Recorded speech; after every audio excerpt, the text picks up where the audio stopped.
नमस्कार दोस्तों, कैसे हो आप सभी? उम्मीद करते हैं कि आप सभी बहुत अच्छे होंगे। तो दोस्तों, आज हम आपको सुनाएंगे रिश्तों की नियति।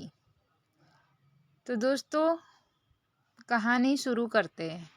एक स्त्री थी जिसे 20 साल तक संतान नहीं हुई। कर्म संजोग से 20 वर्ष के बाद वो गर्भवती हुई और उसे पुत्र संतान की प्राप्ति हुई, किंतु दुर्भाग्यवश 20 दिनों में वह संतान मृत्यु प्राप्त हो गई।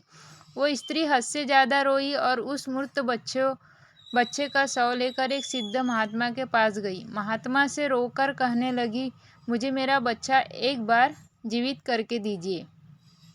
मात्र एक बार मैं उसके मुख से माँ शब्द सुनना चाहती हूँ। स्त्री के बहुत जिद करने पर महात्मा ने 2 मिनट के लिए उस बच्चे की आत्मा को बुलाया। तब उस स्त्री ने उस आत्मा से कहा, तुम मुझे क्यों छोड़कर चले गए?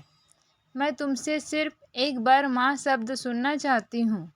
उस आत्मा ने कहा, कौन माँ? कैसी माँ? मैं तो तुमसे कर्मों का हिसाब किताब करने आया था। स्त्री ने पूछा, कैसा हिसाब?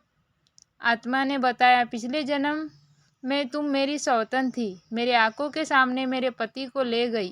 मैं बहुत रोई, तुमसे अपना पति मांगा, पर तुमने एक न चुनी।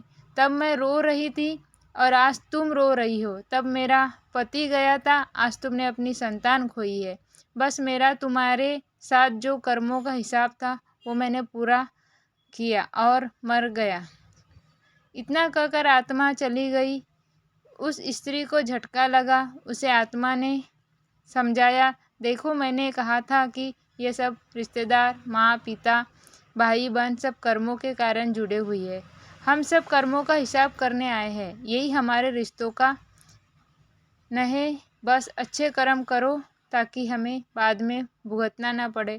वो स्त्री समझ गई और अपने घर लौट गई। अंत हमेशा कर्म अच्छा करना चाहिए। तो दोस्तों, ये थी आज की हमारी छोटी सी कहानी।